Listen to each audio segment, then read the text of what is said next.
ada yang sambil nangis, ada yang sambil itu mungkin Iya, karena terlalu menyentuh gitu ya Prof ya. iya. Ya, kita kan udah belajar juga dari sejarah umpamanya Umar ibn Khattab bagaimana masuk Islam. Jadi orang-orang kafir kan nggak mau mendengar Al-Quran. Kenapa nggak mau mendengar? Karena dia mendengar itu paham. Nuzulul Quran ini adalah bagaimana manusia itu memfungsikan Al-Quran itu sesuai dengan apa yang dimaui oleh Al-Quran kan itu.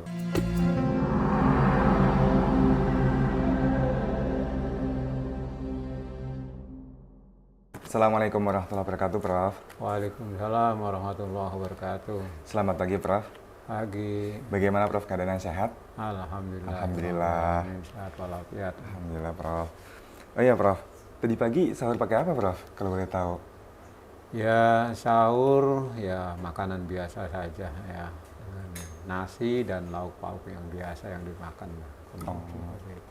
baik Prof. Terus tadi pas perjalanan ke lokasi lancar kan Prof di jalan? Alhamdulillah lancar, tidak ada hambatan. Alhamdulillah. Jadi pada segmen kali ini Prof, di segmen Nastar, Nasihat Ramadan, dari saya nanti akan memberikan beberapa pertanyaan Prof terkait dengan tentunya di bulan Ramadan ini kan pasti ada satu peristiwa Prof, yaitu peristiwa turunnya Al-Quran, nuzul Quran Prof. Nah, seringkali itu kalau yang sampai sekarang ini nuzul Quran itu hanya sekedar peringatan-peringatan saja Prof, hanya sekedar seremonial. Mungkin nanti ada beberapa pertanyaan yang akan saya ajukan kepada Prof tentang nuzul Quran nantinya Prof. Mungkin langsung saja Prof, menuju pertanyaan pertama Prof. Kan makna paling dasar seperti apa sih Prof dari peristiwa nuzul Quran itu sendiri sehingga tidak dilihat hanya sebagai seremonial saja Prof, karena sampai sekarang ini tuh makna nuzul Quran tuh hanya sebatas ya peringatan-peringatan saja Prof. Tuh sebenarnya makna yang mendalam tuh dari peringatan nuzul Quran itu sendiri itu seperti apa Prof? Ya. Jadi memang nuzulul Quran itu secara bahasa itu kan kata nuzul kan dari nazala itu artinya turunnya Al-Quran. Jadi turunnya Al-Quran ini memang seperti yang disampaikan oleh Al-Quran itu pada bulan Ramadan. Ya Allah kan berfirman, Syahrul Ramadan allazi unjila fihi al-Quran hudal linnasi wa bayyinatim minal huda wal furqan. Jadi pada bulan Ramadan ini Allah Subhanahu wa taala menurunkan Al-Quran yang menurut catatan para ulama yang kuat, yang masyhur itu adalah tanggal 17 Ramadan. Karenanya 17 Ramadan diperingati sebagai peristiwa nuzulul Quran. Turun pertama kali Al-Quran yaitu surah Al-Alaq ayat 1 sampai dengan 5. Nah sebenarnya ya makna yang sangat mendasar dari nuzulul Quran ini adalah bagaimana manusia itu memfungsikan Al-Quran itu sesuai dengan apa yang dimaui oleh Al-Quran kan itu. Jadi ada lanjutannya, bukan hanya unjila fihil Quran, nuzulul Quran itu, tetapi Quran itu adalah sebagai hudal linnasi wa bayyinatin minal huda wal furqan. Quran itu sebagai hudan, sebagai petunjuk bagi manusia dan juga sebagai bayyina, sebagai penjelas dari petunjuk-petunjuk tersebut, dan juga wal furqan sebagai pembeda yang batil dengan yang benar atau yang salah dengan yang benar. Itu sebenarnya yang paling penting, kita menjadikan Al-Quran itu sebagai pedoman kita. Jadi pada intinya itu makna sebenarnya yang paling mendalam dari nuzul Quran itu bagaimana nantinya kita Al-Quran itu petunjuk bagi kita semua gitu ya Prof? Iya, iya. Untuk kedepannya Itu yang gitu paling Prof. intinya, yang paling penting itu. Gitu baik Prof. Nah untuk yang selanjutnya nih Prof, kan peringatan nuzul Quran itu kalau sekarang ini hanya berhenti pada seremoni saja nih Prof, tanpa diikuti adanya perubahan sikap dalam kehidupan sehari-hari itu Prof. Nah mungkin dari sisi pandangannya Prof tuh dari dalam era sekarang ini terutama era Gen Z ya, di mana teknologi semakin tinggi, semakin canggih gitu Prof. Nah sehingga makna dari nuzul Quran ini tuh hanya menjadi sebatas seremonial saja Prof. Mengapa hal itu bisa terjadi tuh Prof? Menurut pandangan Prof itu sebagaimana? Ya, Ada banyak faktor ya sebenarnya yang menyebabkan terjadinya kondisi seperti itu. Yang pertama bisa jadi minat dari umat Islam itu sendiri terhadap Al-Quran ini lemah, gitu ya. Inilah yang sudah diperingatkan oleh hadis Nabi bahwa Al-Quran itu jangan-jangan hanya sebagai hiasan saja, kan gitu ya. Tidak menggali lebih jauh atau berinteraksi. Dalam bahasa Yusuf Qaradawi itu namanya berinteraksi ya dengan Al-Quran. Dalam arti Al-Quran itu bisa jadi hanya sebagai sebuah hiasan, kalaupun umpamanya mereka berinteraksi itu baru sebatas membaca. Padahal kan tadi makna nuzulul Quran yang paling penting adalah bagaimana Al-Quran itu sebagai petunjuk.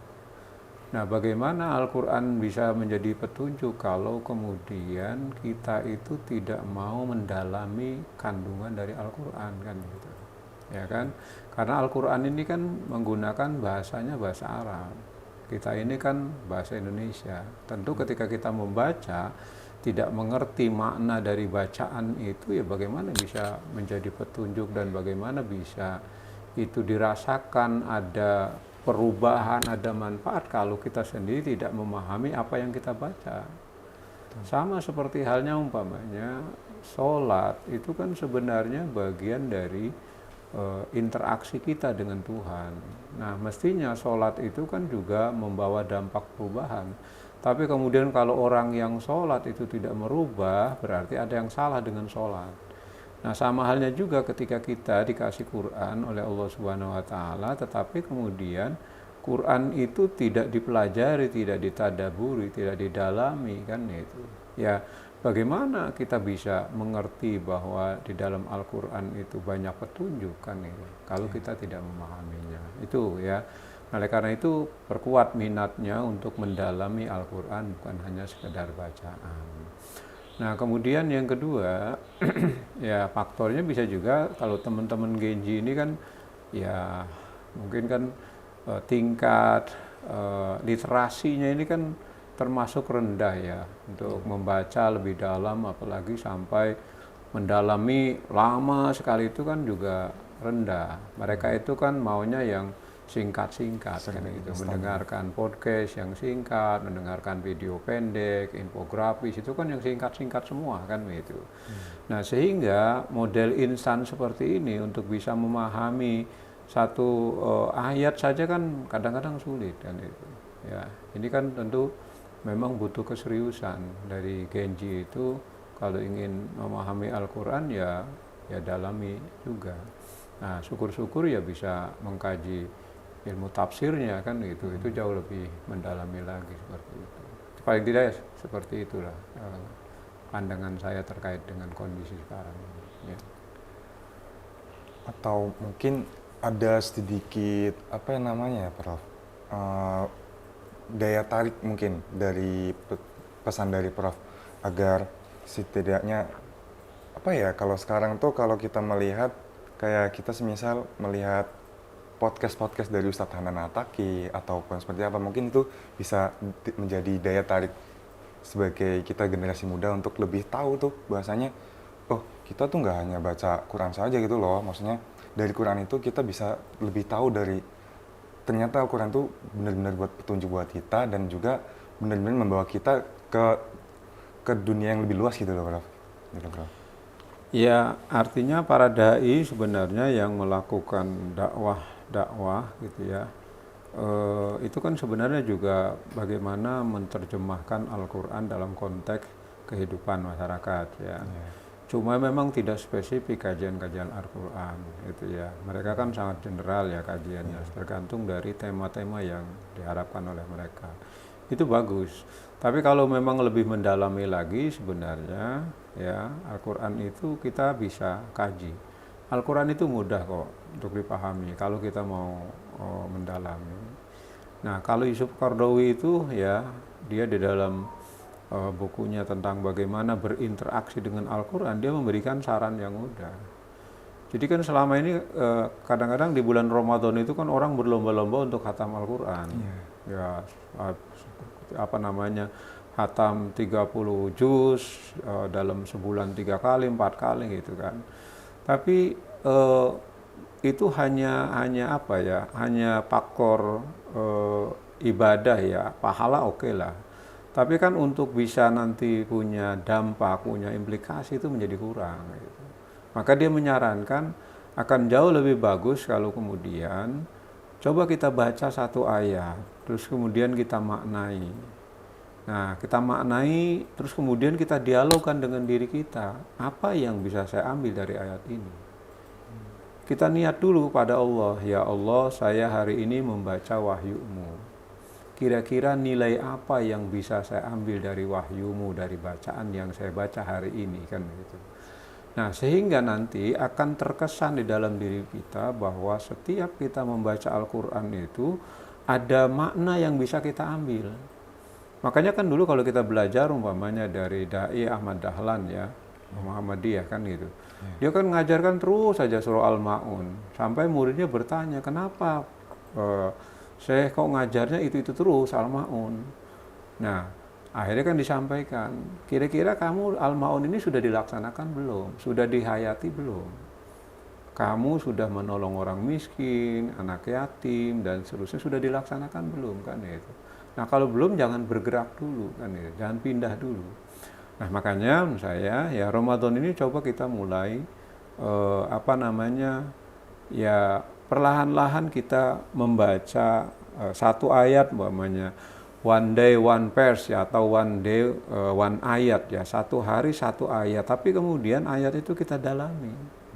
Syukur-syukur kita bisa mengenal makna bahasa Arabnya. Umpamanya ketika kita mengenal syahrun, pasti di Al-Quran itu nanti banyak kata itu akan muncul kembali gitu. Oh, syahrun ini bulan, kan itu ya. Ramadan, berarti nanti ketika akan ketemu kata Ramadan kita ingat, oh ini kata Ramadan. Sehingga dengan demikian sebenarnya dengan kita mempelajari sedikit-sedikit itu kan ada perubahan, kita juga semakin mengenal nanti bahasa Arab kan dengan kata itu. Nah, makanya kalau ingin mau berubah menurut saya begini. Jadi coba tanya umpamanya anak-anak Genji, kan kalau sholat bacaannya kan surah-surah pendek, surah Al-Ikhlas. Coba tanya, maknanya paham nggak tuh arti surah Al-Ikhlas? Apa saja maknanya? Nah, kalau itu belum dipahami, coba Ramadan ini ditargetkan. Saya baca surah Al-Ikhlas, saya paham. Qul huwallahu ahad. Katakanlah dialah Allah yang esa. Nah, pahami, dalami. Itu kan. Allahus somad. Allah tempat bergantung, tempat kita memohon, kan itu.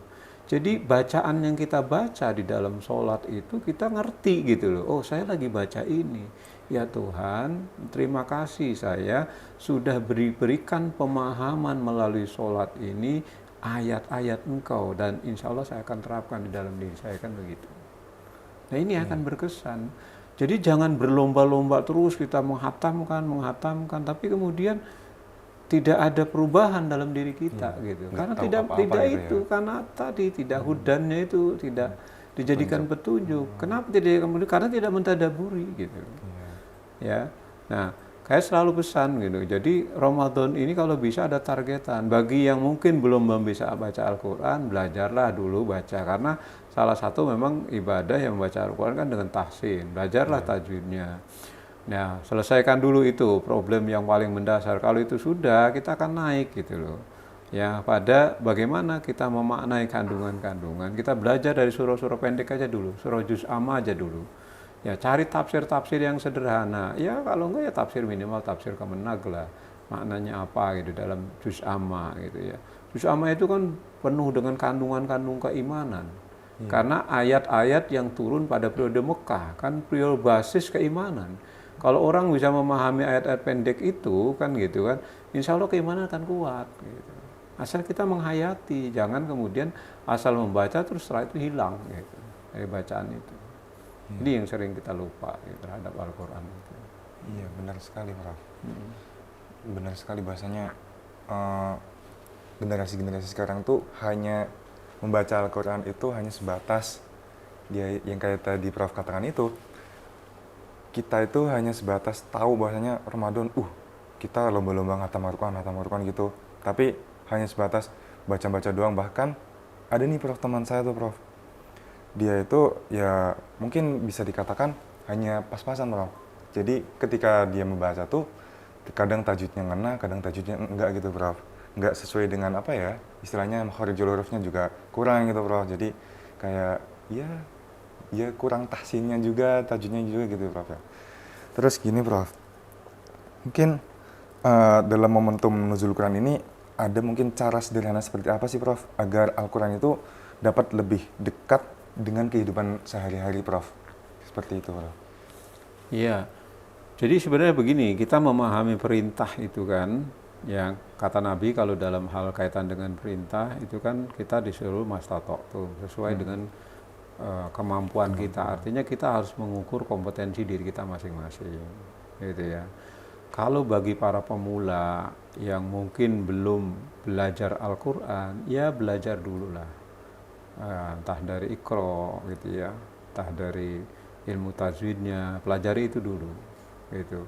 Karena ini sebagai pembuka dulu, ya. Artinya mengukur diri dulu. Oh saya ini memang belum bisa baca Quran, belum tahsin, ya pelajari itu. Tapi bukan berarti kemudian aspek yang lainnya ditinggalkan, enggak. Tapi ya harus menjadi mana yang prioritas yang harus diselesaikan dulu. Nah kemudian yang kedua, bagi mereka yang mungkin sudah tuntas, dia harus naikkan kan itu, ya. Karena kan nanti kata Yusuf Qaradawi itu interaksi Al-Quran itu kan bisa membaca, ya, kemudian menghafal, mentadaburi, mengamalkan, mendakwahkan, ada 5 gitu kewajiban kita untuk berinteraksi dalam Al-Quran. Makanya kita mengukur ini pada tingkatan mana. Kalau kita bisa lakukan 5-5-nya, luar biasa kan itu. Kalau tidak bisa kita lakukan, maka kita bisa pilih, oh saya belajarinya dulu dah, membaca dulu yang bagus gitu ya. Targetkan di Ramadan ini. Atau saya sudah mau meningkatkan menghafal kan gitu ya, mulai menghafal ayat-ayat pendek gitu ya. Untuk apa ayat pendek? Karena kan kita mau sholat kan beribadah kan pasti baca surah kan gitu ya. Meskipun ini sunnah ya, bacaan surah. Tetapi kan akan jauh lebih bagus kalau kemudian kita sholat sunnah itu bacaan surahnya panjang-panjang. Gitu. Jangan giliran umpamanya wajib bacanya panjang, giliran sunnah bacanya pendek kan gitu. Bagusnya sih yang sunnah-sunnah itu untuk ya jadi murojaah ya, bacaan-bacaan kita ini nanti di surat ini tahajud umpamanya kita baca Al-Kahfi lah, baca Yasin, itu Al-Waqiah gitu. Kalau sudah apa udah baca tahajud kan gitu. 2 rakaat nggak apa-apa, tapi kan bacaan kita panjang. Kan sama saja gitu. Daripada kemudian kita bolak-balik tapi bacanya Al-Ikhlas ya gitu. Ya, terus saja gitu ya. Ini kan jauh lebih bagus untuk kita memurojaah secara langsung. Artinya kita ingin berdialog dengan Allah Subhanahu wa taala, kita dikoreksi kita langsung oleh Allah Subhanahu wa taala gitu. Karena penggerak kita harus yakin bahwa apa yang kita hafal, apa yang kita gerakan itu dari Allah kan gitu. Jadi ketika kita sholat, berarti kita menghafal itu, Allah setuju dengan itu gitu loh. Kita yakin itu. Berarti kalau kita lupa, jangan-jangan kita juga sudah lupa dengan Allah Subhanahu wa taala kan gitu. Nah, karena itu kita coba murojaah melalui sholat sunnah, hafalan-hafalan. Kalau belum ya kita yang pendek-pendek dulu. Nah, sambil tadi saya katakan kita coba dalami maknanya gitu ya. Dari mulai yang pendek lah, surah Al-Fatihah dulu umpamanya, terus An-Nas, Al-Falaq, ya, Al-Ikhlas, terus saja begitu sampai surah An-Naba kan gitu ya. Kadang-kadang jumlah surahnya aja nggak pada tahu juz amma itu ada berapa surah, ini banyak yang nggak paham juga kan itu. Itu paling tidak kalau Anda sudah hafal hatam di juz amma udah 37 surah itu. Ya itu udah 37 surah. Banyak itu 37 surah. Bayangkan 37 surah itu kalau kita baca, kita dalami kandungannya luar biasa. Banyak sekali manfaat, banyak sekali hikmah yang bisa kita dapatkan dari situ. Insya Allah sekian persen Quran itu maknanya sudah bisa kita tangkap dari kalau kita bisa memahami ayat juz amma itu. Insya Allah sekian persen sudah. Karena banyak ayat yang tadi kata-katanya itu diulang oleh Al-Quran ya di dalam ini. Ya tinggal ada perubahan-perubahan derivasi ya. Seperti umpamanya ya, sering kata dakwah saja kan ada 198 kali disebutkan dalam Al-Quran. Jadi ketika kita menyebut dakwah 1 kali sudah ketemu, umpamanya di ayat-ayat pendek, nanti akan ketemu yang lainnya 198 kali kan gitu. Nah, belum lagi nanti kita menyebut kata Ar-Rahman sekian kali gitu loh. Iya. Kata dunia nanti akan ketemu sekian kali gitu. Ya, akan banyak dunia 114 kali, akhirat 114 kali. Jadi ketika kita membaca satu nanti akan ketemu kita sudah hafal 114 kali kata dalam Al-Qur'an. Nah, gitu ya. Makanya ini yang perlu diingat barangkali untuk belajar bahasa Arab salah satunya ya belajar menerjemah itu, kita renungi ini maknanya, kita ingat-ingat. Tinggal perubahan wajan saja kan. Apalagi kalau sudah punya modal sorab nanti akan mudah mengenali ya gitu. Umpamanya kemarin saya membahas di Masjid Agung itu kata tazkiyah ya, karena dalam proses tazkiyatun nafas itu kan kata tazkiyah kalau kita paham kan dari kata zakah. Nah, zakah disebutkan dalam Al-Qur'an 26 kali kan gitu. Dengan berbagai bentuknya, ada bentuk tazkiyah, ada zakah, ada mantazakah kan gitu. Intinya kan sama, pembersihan diri kan gitu. Nah, ini kan nanti padahal ada dalam surah As-Sam kan qad aflaha man zakkaha wa qad khaba man dasaha. Nanti akan ketemu lagi dalam surah Al-A'la gitu ya. Ya kan begitu yang ada kata tazakka kan itu. Nah, kan sama itu membersihkan. Berarti kan oh iya dalam surah As-Sam ketemu, nanti surah Al-A'la juga akan ketemu lagi kata zakah itu. Nah, gitu. Nah, itu jauh lebih enak. Jadi sekali lagi ngukur kita gitu kemampuan, terus kemudian kita pasang target Ramadan ini apa yang mau saya dapatkan dari Ramadan ini sehingga nanti di akhir itu kita bisa mengevaluasi tercapai nggak tuh perencanaan Ramadan saya hari ini gitu ya, untuk bisa terjadi perubahan pasca Ramadan. Nah, ada gitu. wishlistnya gitu ya. Iya, ada jelas ini. Wishlistnya Ya, jelas. jadi jangan kita hanya belajar manajemen teori saja, ada planning, ada organizing, activating dan controlling. Nah, dalam hal kita juga menjalankan Ramadan pun juga kita manage seperti itu. Kita rencanakan nih apa yang mau kita perbuat di bulan Ramadan ini. Nanti kita evaluasi di akhir Ramadan kira-kira apa yang tercapai dan apa yang tidak tercapai dari rencana yang kita buat kan. Nah, kalau kita nggak punya rencana ya berarti hidup ini nanti mengalir saja kan gitu. Nggak jelas kita menjalankan Ramadan ini. Jadi nanti Ramadan itu sekali lagi hanya rutinitas gitu. Sama nuzul Quran jangan-jangan juga begitu. Hanya sebatas seremoni iya, saja. nah seremonial saja kan gitu. Kan sayang. Iya, Ya, betul sayang sekali, gitu kita menjalani itu bertahun-tahun tapi kemudian nggak ada perubahan dalam diri kita kan. Berarti sesuai dengan kemampuan diri, kemudian koreksi, kemudian kita bikin target nih Prof. Iya. Bahwasanya, Ramadan ini saya harus hafal juz 30, saya harus hafal juz 25. Nah, bagi yang belum mungkin bisa kayak tadi Prof, mungkin dari Al-Fatihah dulu, dari memaknai Al-Fatihah itu seperti apa sih sebenarnya. Iya. Ya gitu, dari situ mungkin kita lebih tahu bahwasanya, ternyata makna Al-Fatihah itu seperti ini. Jadi ketika kita membacanya pada saat sholat itu lebih kayak, mungkin lebih mendalami sama seperti apa ya, imam-imam di Timur Tengah itu. Kalau kan kadang kalau saya lihat tuh di YouTube tuh Prof, kalau sholat kadang ada yang sambil nangis, ada yang sambil itu mungkin karena terlalu menyentuh gitu ya Prof ya. Iya. Ya kita kan udah belajar juga dari sejarah umpamanya Umar Ibn Khattab bagaimana masuk Islam. Jadi orang-orang kafir kan nggak mau mendengar Al-Quran. Kenapa nggak mau mendengar? Karena dia mendengar itu paham. Dia bahasa asli, bahasa Arab. Makanya ketika Umar bin Khattab itu terus kemudian dia mengetahui bahwa adiknya itu menjadi pengikut Nabi Muhammad, kan dia langsung mukul kan gitu ya. Begitu keluar darah kan dia, kok adik saya pukul. Kenapa? Nah, kemudian kan dia sadar, dia baca ya, waktu itu baca Quran. Begitu dibaca, kok ini bukan karya Muhammad, ini pasti lain kan gitu. Karena dia ngerti langsung kan gitu. Akhirnya kemudian dia kan minta cari, saya harus ketemu Muhammad. Ya kan semuanya pada takut kan gitu. Ya, padahal dia ketemu Nabi Muhammad itu dalam kerangka untuk masuk Islam kan gitu. Karena dia ngerti ini apa yang dia baca itu mengandung kekuatan yang luar biasa. Ini bukan karya Muhammad kan gitu. Betul. Iya. Nah, apalagi dia ketemu umpamanya kop gitu. Ini apa maknanya kan gitu kan, nggak ada ngerti kan ya, seperti itu. Nah, ini jadi kita bisa belajar juga dari orang-orang yang ini. Kenapa orang-orang barat juga tertinggal? Ini karena mereka jarang mendalami Al-Quran. Gitu. Coba kalau mereka mendalami Al-Quran gitu, mengkaji lebih dalam, wah ini pasti akan banyak rahasia, banyak keajaiban yang didapatkan dari Al-Quran itu. Ini istimewanya nuzulul Quran. Istimewanya nuzulul Quran ya Prof ya. Baik Prof, jadi singkatnya pada nuzulul Quran ini bagaimana caranya biar nggak sekedar seremonial saja ya Prof ya. Jadi pesan-pesan untuk generasi-generasi sekarang mungkin kita lebih dahulu ya boleh kita mengikuti bahwasanya kita ikut tren, misal one day one juice, one day two juice gitu ya Prof.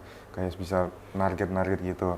Tetapi kita lebih dalam, lebih apa istilahnya, lebih mengena kalau kita itu memaknainya bahwasanya oh dalam nuzulul Quran ini sebenarnya dari nuzulul Quran tahun kemarin aku dapat apa sih ya gitu. Sehingga pada nuzulul Quran hari ini tuh bisa lebih apa ya tadi, mentadaburi, lebih mengevaluasi diri biar kedepannya itu apalagi dalam Ramadannya itu lebih dapat hasilnya itu dari kayak tadi kan kita harus bisa mungkin punya tujuan dalam Ramadan ini kayak punya hafalan atau apa gitu, wishlistnya tersendiri ya Prof ya. Jadi mungkin pesan-pesan untuk kita semua bahwasanya tuh jangan hanya melewatkan Ramadan itu sebatas ya lewat saja. Kayak misal kayak sholat itu kan adalah kewajiban. Tetapi bagi mereka yang tidak memaknai sholat itu adalah kewajiban, mereka hanya sebatas waktunya zuhur sholat gitu, enggak as-sholatu fi awali waktiha gitu, enggak sholat di awal waktunya gitu ya Prof. Sama halnya dengan Ramadan itu, kayak Ramadan itu adalah kewajiban bagi umat muslim untuk berpuasa. Tetapi bagi mereka yang hanya paham bahwasanya itu tahu kewajiban, tapi mereka ya Ramadan puasa, tetapi mereka tidak mengindahkan Ramadannya itu sendiri ya Prof ya. Ya, jadi mungkin dalam sesi segmen podcast hari ini Prof, segmen Nastar, Nasihat Ramadan dari saya cukup sekian Prof, dari pertanyaan-pertanyaan yang sudah saya ajukan ini benar-benar menginspirasi buat saya sendiri, terutama untuk nantinya bagi teman-teman nanti yang melihat podcast ini, semoga lebih memaknai bahwasanya ayo Ramadan ini kita harus berubah. Ramadan ini kita nggak stuck di sini-sini aja, kita harus wajib berubah dari tahun kemarin-kemarinnya gitu ya Prof. Baik Prof, terima kasih atas waktunya. Ya, assalamualaikum warahmatullahi wabarakatuh. Waalaikumsalam warahmatullahi wabarakatuh.